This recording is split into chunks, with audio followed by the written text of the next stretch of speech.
Assalamualaikum warahmatullahi wabarakatuh. Semoga kamu dan keluarga selalu sehat, diberikan kebahagiaan serta dimudahkan rezekinya. Kali ini Mimin akan menceritakan sebuah film yang diangkat dari kisah nyata tentang dua anak miskin yang hidup di jalanan tanpa orang tua. Demi bertahan hidup, sang kakak bekerja serabutan, mulai dari berjualan di lampu merah hingga mencari barang-barang bekas. Mereka berada di situasi genting sehingga membuat mereka memutar otaknya, dan tanpa disangka mereka sukses menciptakan keajaiban dunia. Nah, bagaimanakah kisahnya? Siapkan kopinya, ambil posisi nyaman, kita langsung saja masuk ke ceritanya.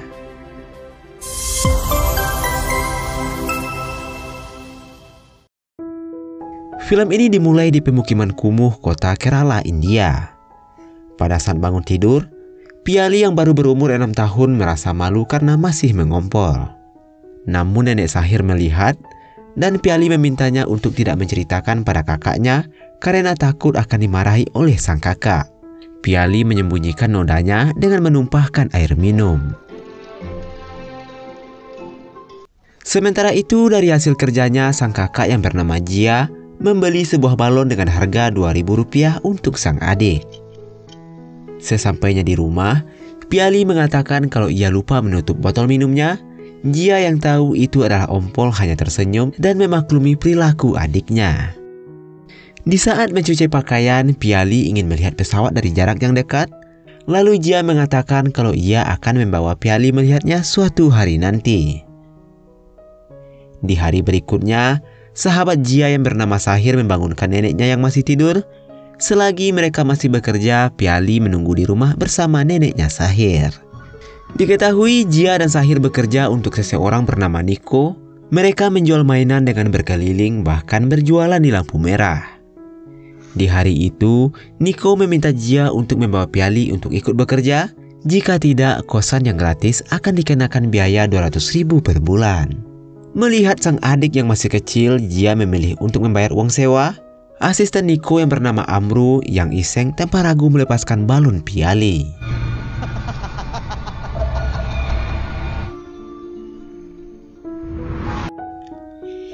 Jia menenangkan Piali dan mengatakan bahwa orang tuanya di surga akan menjaga balon tersebut. Setelah itu, Jia dan Sahir menjual mainan Niko di sekitaran lampu merah. Dari hasil penjualan, mereka mendapatkan gaji Rp100.000 per minggu. Namun jika tidak terjual semua, maka gaji mereka akan dipotong. Melihat Amru bertingkah seperti bos, Sahir terlihat memendam emosi karena telah menghasut Niko untuk mempekerjakan Piali. Untuk mencari uang tambahan, Jia mendatangi toko jahit busana agar bisa bekerja. Malangnya ia tidak diperbolehkan karena Jia masih berumur 14 tahun. Melihat banyak kain yang tidak terpakai, Jia pun memintanya. Setelahnya Jia mengukir wajah patung yang polos. Pemilik toko yang tidak terima membuat Jia menjatuhkan mainan milik pedagang lain. Karena takut diminta ganti rugi, Sahir membawa Jia kabur dari sana.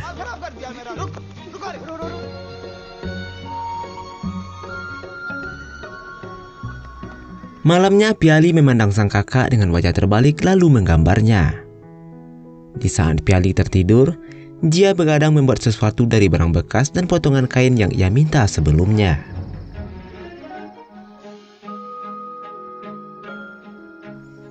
Setelah mandi sore, Piali begitu senang karena Jia menambahkan sayap di baju favoritnya, dan karena sudah gajian mereka membawa Piali untuk jalan-jalan.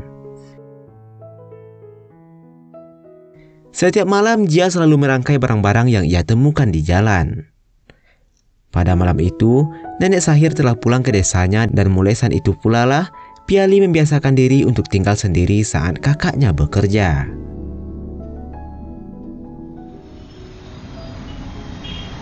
Di keesokan harinya di lampu merah, Jia menjual mainan milik Niko seharga Rp10.000, tapi pria itu menawarkan seharga Rp5.000. Karena cuma Rp5.000, Jia menawarkan boneka buatannya sendiri. Tanpa diduga, pengendara itu membeli boneka buatan Jia seharga Rp100.000. Di waktu setoran, Amru begitu marah karena timnya melihat Jia menjual barang buatannya. Amru mengambil uang 100.000 tersebut dan mengatakan kalau polisi belum menangkap mereka berkat bantuan sang bos.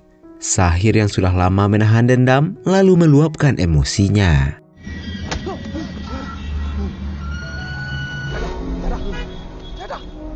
Merasa nyawanya terancam, Sahir pun memutuskan untuk pergi dari lingkungan Niko. Bagi Sahir, dia tidak bersalah dan memintanya untuk kembali. Lalu Sahir memberikan uang terakhirnya untuk diberikan pada Piali.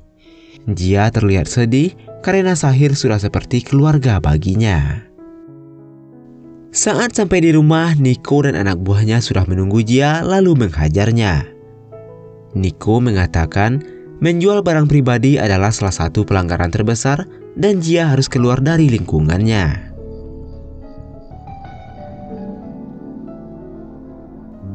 Dengan wajah bingung dan sedih, Piali mengusap air mata Jia dan akan ikut kemanapun sang kakak pergi. Pada malam itu, mereka terpaksa tidur di bawah jembatan di tengah derasnya hujan. Untuk meninggalkan lingkungan Niko, mereka harus berjalan puluhan kilometer. Sampai di suatu tempat, Jia meminta sedikit makanan karena sang adik sudah sangat kelaparan. Lalu Jia memohon untuk diberikan pekerjaan, tapi sang pemilik menolak karena Jia masih di bawah umur. Saat Jia menyuapi sang adik, dua pria asing datang menghampirinya. Melihat mata Piali berbeda dengan Jia, mereka curiga kalau Jia menculiknya. Dengan rasa takut, Jia memberitahu bahwa dua orang tua mereka berasal dari Kashmir di bagian India Utara. Orang tua mereka merantau ke India bagian selatan, dan di sanalah Jia dan Piali lahir, tepatnya di kota Kerala, India bagian selatan. Di usia Piali yang baru 5 bulan, kedua orang tua mereka yang bekerja di konstruksi meninggal dikarenakan kecelakaan lift. Mara dan Bilal mengaku sebagai petugas kesejahteraan anak dan akan membawa mereka ke yayasan. Dalam perjalanan, Jia mendengar para petugas akan memisahkan pria dan wanita. Di saat membeli rokok, Jia yang curiga dan tidak mau dipisahkan secara diam-diam kabur dari mereka.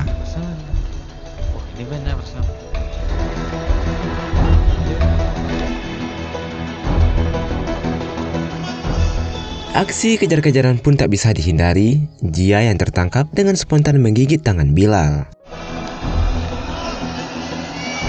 Beruntungnya mereka berhasil lolos. Jia berhasil menemukan Sahir karena Sahir memberitahu lokasinya sebelum berpisah.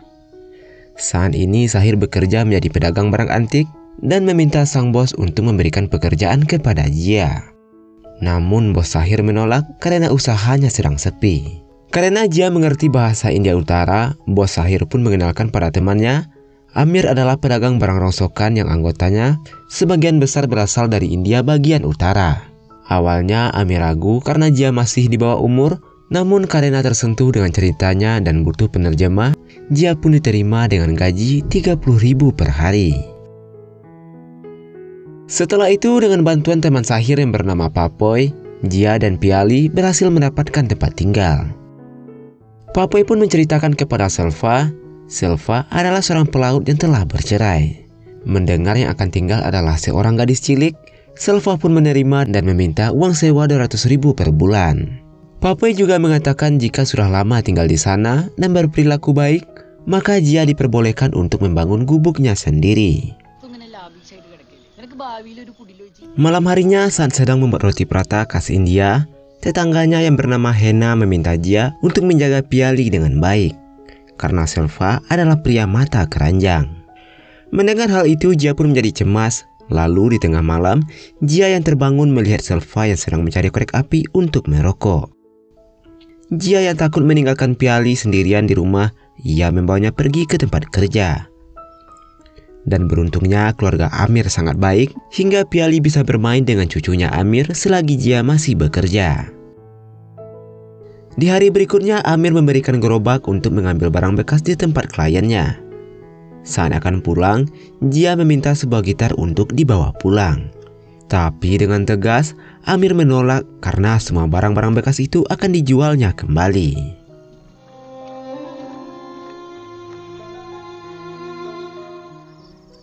Di malam harinya, demi menjaga Piali, Jia tidak bisa tidur dengan tenang. Ia takut kalau Selva macam-macam dengan adiknya. Di keesokan harinya, di saat sedang bermain, Piali begitu takut saat melihat ayah Aisu. Ternyata ayah Aisu adalah Bilal yang dulu akan membawanya ke yayasan. Bilal merasa kecewa karena ayah mertua bisa membuatnya malu jika koleganya tahu kalau mertuanya mempekerjakan anak di bawah umur. Tapi saat Bilal ingin membalas gigitan Jia, Amir menghentikan menantunya dan tetap mempekerjakan Jia. Benda. Bilal ipa agattu. Anikku nyananu.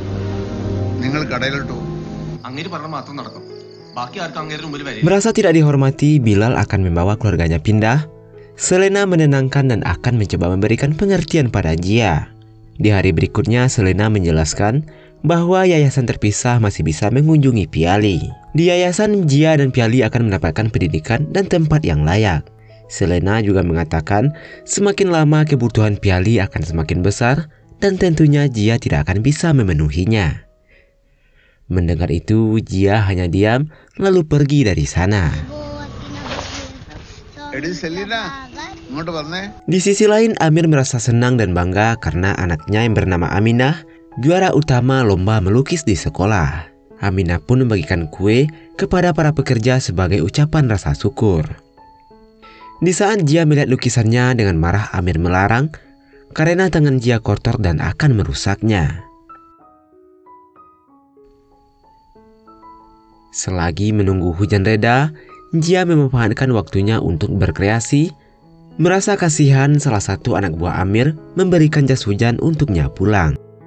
Pada saat pulang ngaji, Aminah dan Amir tercengang melihat pantulan cahaya di dinding terlihat seperti lukisan Aminah. Di keesokan harinya, dengan haru, Amir mencium tangan Jia karena hanya satu dari sejuta orang yang mendapatkan hal seperti itu. Amir pun membebaskan Jia untuk mengambil barang bekas miliknya. Bos Sahir begitu kagum melihat banyaknya karya seni yang indah yang telah banyak dibuat oleh Jia.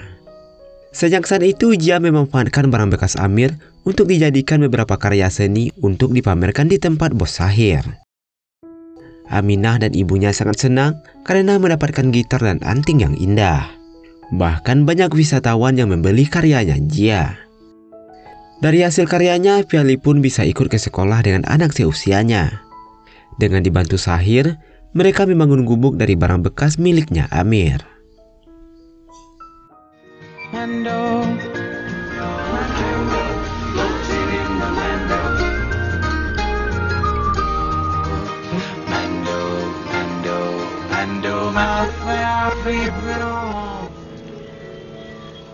Di suatu hari dari kejauhan, Bilal dan Mara tampak memantau kegiatan mereka dan akan merencanakan sesuatu. Sementara Paili begitu senang karena gubuknya bersayap. Dengan semangat mereka menghias ruangannya. Selva yang mengintip terlihat tidak suka dengan gubuk indah milik mereka. Dan tidak pernah ketinggalan, Bos Sahir selalu memposting karya Jia di media sosialnya. Di saat pulang kerja, warga pesisir tampak emosi karena bangunan Jia terlihat bagus. Mereka mengatakan pemerintah kota akan mencabut subsidi sewa. Dengan lantang, Ibu Hena ingin bangunan itu disingkirkan. Beruntungnya kepala pesisir menenangkan mereka dan akan memusyawarahkannya terlebih dahulu. Setelah mandi sore, Jia yang tidak mau Piali sedih menunjukkan landasan pesawat terbang. Salah satu keinginan Piali adalah melihat pesawat dari jarak yang dekat.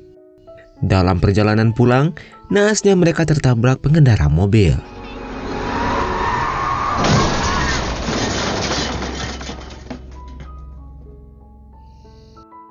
Dan entah siapa yang menyelamatkan mereka. Saat terbangun, Piali menangis histeris karena Jia tidak ada di gubuk. Agar tak merasa sendirian, Piali mencoba menenangkan dirinya dengan melukis wajah sang kakak. Dan tak lama kemudian, seorang pria tak dikenal datang menghampirinya.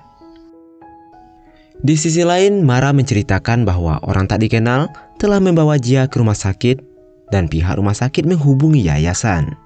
Rupanya Jia tak sadarkan diri selama 2 hari. Mara pun berjanji akan membantu mencari keberadaan Piali. Di saat para anak yayasan sedang bermain, dengan sembunyi-sembunyi Jia kabur dari yayasan tersebut.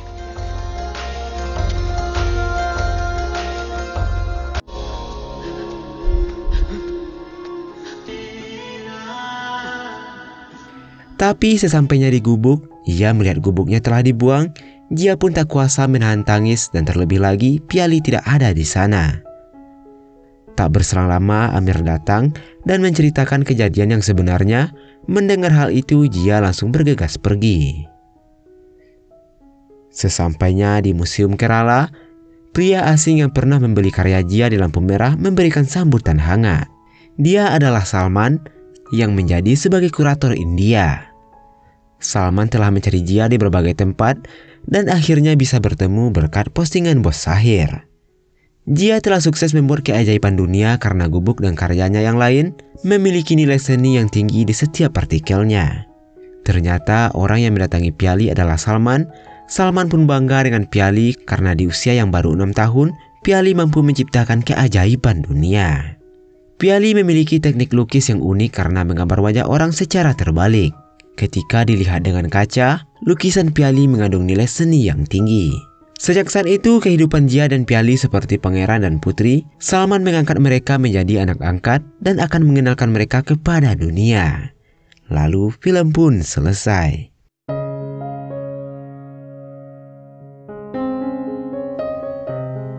Dan sekian cerita film kali ini. Menurutmu apa pesan moral yang kamu dapat dari film ini? Silahkan tuliskan di kolom komentar.